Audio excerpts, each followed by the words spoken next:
Longhai Campaign, also known as the Campaign along the Longhai Railway, was a campaign launched against the nationalists by the Communists during Chinese Civil War in the post-World War II era. The campaign was a coordinated offensive in support of the other two campaigns the Communists launched against the nationalists, namely, the Campaign of the North China Plain Pocket and the Centraljangsoo Campaign. Longhai Campaign resulted in the Communist victory, achieving the Communists' objective of relieving the pressure on their comrades in the other two campaigns this one supported, enabling those in the Campaign of the North China Plain Pocket successfully escape from the nationalists and those in the Centraljangsoo Campaign to also score a huge victory over the nationalists. Prelude. In the early August 1946, over a dozen army-sized nationalist divisions were tied down in western Henan and southern Shaanxi in the Campaign of the North China Plain Pocket, and thus causing the offensives against the Communists in other theaters to fail due to insufficient strength. Only 3 nationalist armies were deployed to guard a vast area covering the region along the section of Longhai Railway from Kaifeng to Zhuzhou, and the region to the south of this section bordered by the northern shore of the Yellow River. Nationalists were not worried, however, because they were all ready to deploy additional troops for a preemptive strike to wipe out the Communists in the area. Unbeknown to the nationalists, the Communists were planning a preemptive strike of their own, before the much greater nationalist reinforcement could be ready, thus forcing the nationalist reinforcement to remain in the region after the campaign, hence relieving the pressure faced by the Communists in other campaigns. Order of battle. Originally, the nationalists had gravely underestimated their enemy and felt that the insufficient force deployed to the region would not be a problem because more troops were already mobilized for a preemptive strike against the enemy, which could not be ready for a large-scale battle based on the intelligence. However, the rapid and unexpected development on the battlefield meant otherwise. Nationalist order of battle units originally stationed in the area and did bulk of the fighting. 1st Jiangsu Security Column. Army size reorganized 55th Division. Army size reorganized 68th Division. Units specifically deployed for this campaign but too late to participate in any major engagements. 5th Army. Army size reorganized 3rd Division. Army size reorganized 41st Division. Army size reorganized 47th Division. Army size reorganized 88th Division. Division size newly organized 21st Brigade. Army size reorganized 11th Division commanded by Hulayan. Division size reorganized 18th Brigade commanded by Qin Daroshan. Division sized reorganized 118th Brigade commanded by Gao Kuli Yuan. Communists' order of battle. The main thrust of the Communists consisted of 2 groups. Left group, 7th Column of the Shanxi, Hebei, Shandong, Henan Field Army units from the 3rd Military Subregion of the Hebei, Shandong, Henan Military Region. Independent Brigade of the Hebei, Shandong, Henan Military Region units from the 8th Military Subregion of the Central China Military Region. Right group, 3rd Column of the Shanxi, Hebei, Shandong, Henan Field Army. 6th Column of the Shanxi, Hebei, Shandong, Henan Field Army. Units from the 5th Military Subregion of the Hebei, Shandong, Henan Military Region. Units from the Eastern Water Military Subregion. Strategies. Due to overall numerical and technical superiority, the nationalist commander-in-chief of the theater, Zhu Yu, was confident that he could wipe out the enemy and destroy their bases. In late July 1946, Zhu Yu revealed his battle plan to Hulayan, the commander of the army-sized nationalist reorganized 11th Division in his headquarters in Zhuzhou. The main battlefield would be the region to the northwest of Zhuzhou, with nationalist troops first attacking northward, eradicating the Communists along the Jinpu Railway, thus relieving the besieged nationalist strongholds of Lincheng and Yanzhou. After the Jinpu Railway was secured, It would be used to mobilize nationalist troops to destroy the communist Hebei, Shandong, Henan base in the border region of these three provinces. And this would be the job for the army-sized nationalist reorganized 11th Division. Meanwhile, other nationalist units were tasked to secure the surrounding regions of Zhuzhou by eradicating the communists in the area. Nationalists were certain of the success of this plan because the main force of the communist Shanxi, Hebei, Shandong, Henan Field Army was still resting, resupplying and regrouping in the region between Handan and Daming on the northern shore of the Yellow River, and only its 7th column was in the southwestern Shandong on the southern shore of the Yellow River. The bulk of other communist force in Shandong was busy fighting nationalists in northern Jiangsu in the Centraljangsoo campaign, and the rest was besieging the nationalist strongholds along the Jinpu Railway. As the communists were either tied down or needing more time to recover, nationalists would achieve their victory in a preemptive strike thanks to their mechanized forces. Little did the overly optimistic and overly confident nationalists know that as things developed, this plausible battle plan made before the campaign proved to be impossible to materialize afterward, and eventually, it had to be scrapped completely, because they had gravely underestimated their enemy. To carry out the Communist High Command's order of reducing the pressure of Communist forces in the campaign of the North China Plain Pocket and the Centraljangsoo Campaign, Liu Bocheng and Deng Xiaoping decided to launch an offensive against nationalists in the central section of the Longhai Railway, targeting nationalist strongholds between Kaifeng and Zhuzhou. Afterward, the communists would take the region to the south of the railway, destroying the railroad, and thus forcing nationalists to withdraw some of their forces originally deployed in the other two campaigns and redeploying them to face the new threat. The communist force would be grouped into two, with the left group attacking toward the regions of Dang Mountains and Yellow Mouth,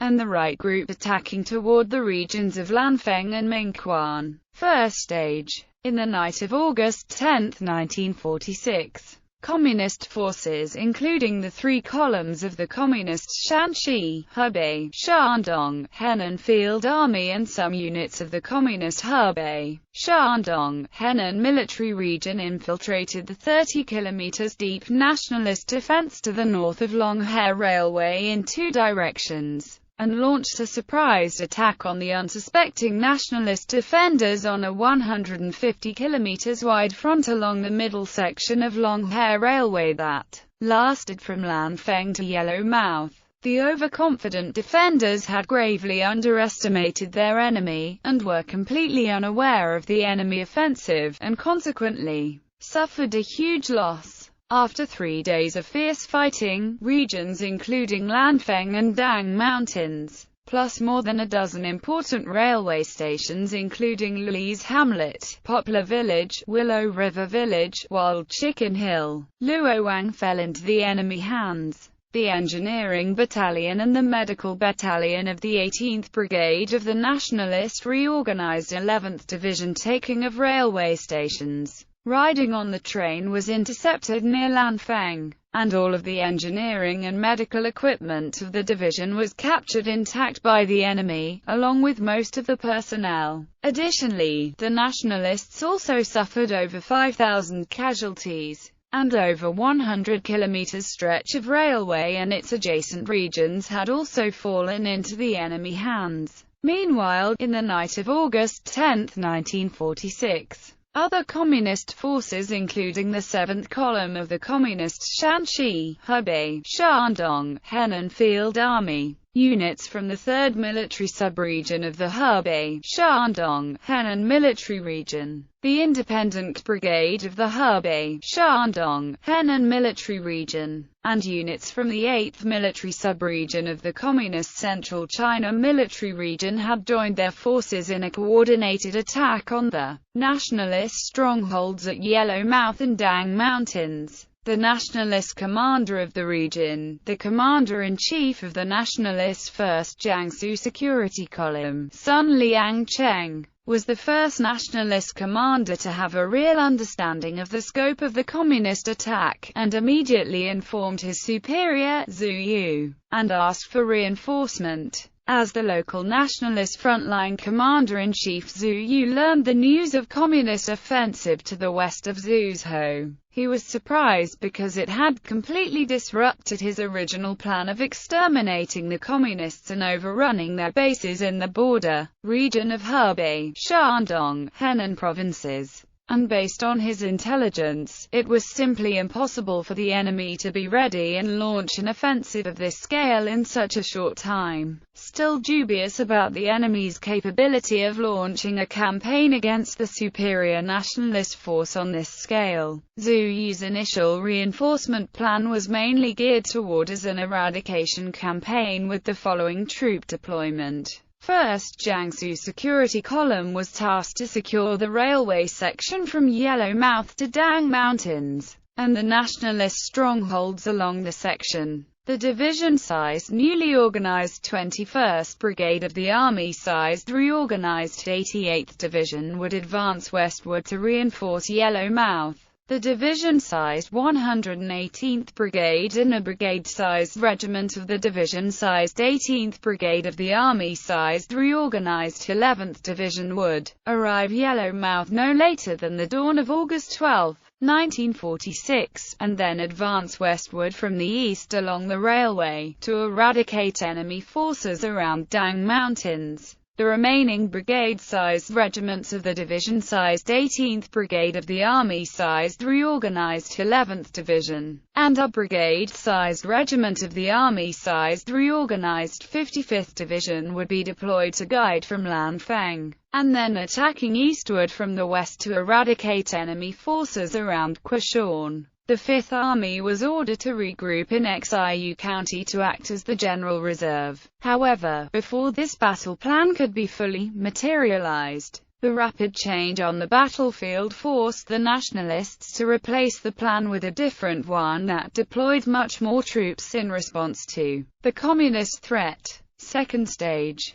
On August 13, 1946, the Communists launched their general offensive along the railway, advancing southward. Regions including Ba County and Tongshu had fallen into Communist hands, and the Communists penetrated into the suburbs of Kaifeng, all the way to the city wall, threatening the ancient capital. Under the unexpected pressure, the nationalist garrison of Yu City totaled more than 4,000 defected to the Communists. In a desperate attempt to ask for reinforcement to be sent and arrived promptly, the outnumbered nationalist defenders in the local area gravely exaggerated both their loss and the enemy strength in the messages they sent out.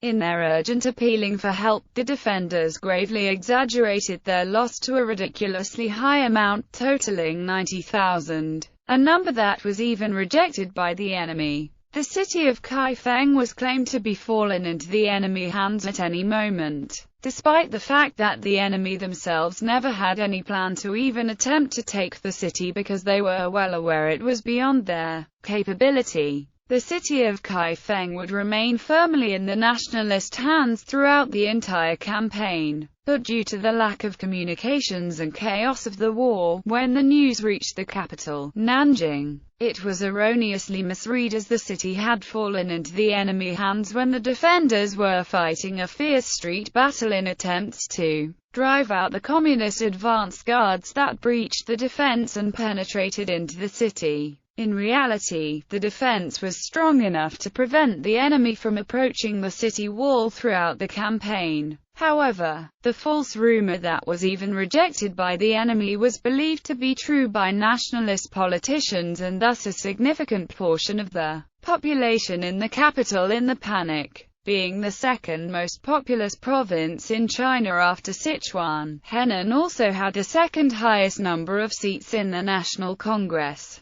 and one of the largest immigrant communities in the capital. Nationalists from Henan living in the capital and the Henan representatives in the National Congress were shocked by the communist offensive and mobilized quickly into the actions in attempting to pressure the nationalist government to immediately send reinforcement to the region. In addition to actions in the National Congress, the Henan representatives also took other drastic actions of kneeling down in front of government public buildings, including Presidential Palace, to cry for help, and they were joined by the numerous Henan populace residing in the capital. The political stake was simply too much, just as the pressure was simply too great for the nationalist government to ignore. Additionally, there were several practical reasons that could not be ignored. The second most populous province would provide the enemy an abundant pool of conscripts if it was fallen into the enemy hands in a domino effect after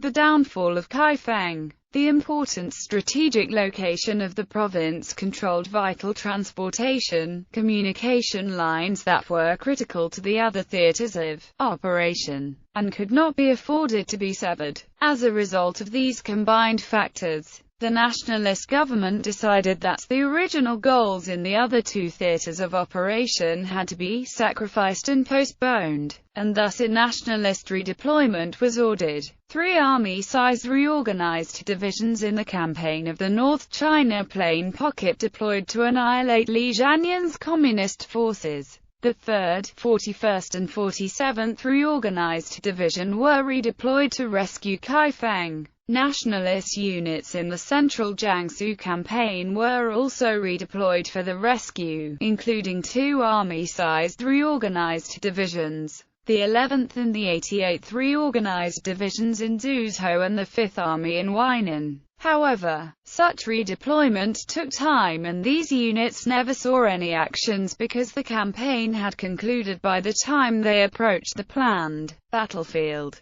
But most of these units would be participating in the following Dingtao campaign. On August 21, 1946, in the region to the west of Willow River Village, a regiment of the 29th Brigade and the 181st Brigade of the Nationalist Reorganized 55th Division was completely destroyed by the Communists. By this time, the nationalist reinforcement in the east had reached the regions of the Dang Mountains and Ziayi, and in the west, the nationalist reinforcement had reached Kaifeng, Xinxiang and Changyuan County, and the Communists decided to end the campaign on August 22, 1946 by retreating to the north of the railway to rest and regroup. Nationalists also ended their operations to recover and rest, and thus the campaign concluded with a communist victory. Outcome: it must be said that unlike the nationalist propaganda that exaggerated the communist threat, despite being threatened,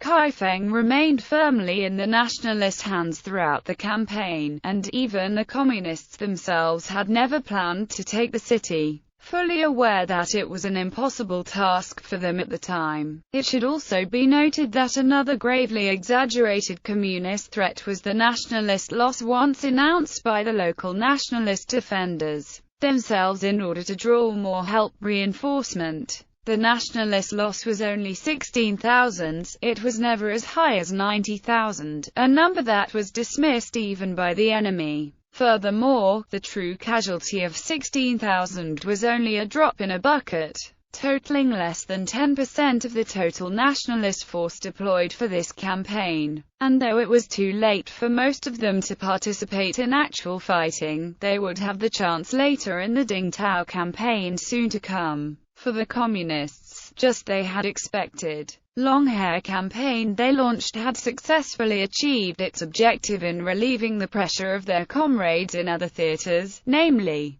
Li Zhanyan's communist force in the campaign of the North China Plain Pocket and Suyu's communist force in the Centraljangsoo campaign. The communist victory in Longhai Campaign forced the nationalists to redeploy their troops in the other two campaigns in an effort to reinforce Longhai Theatre. Thus the reduced nationalist strength in the other two theaters had contributed respectively to the successful escape of Li Zhanyan's the Communists. force in the campaign of the North China Plain Pocket and Sui's victory in Centraljangsoo campaign. In addition, the Communists had taken 5 towns, more than a dozen railroad stations, and huge amount of supplies.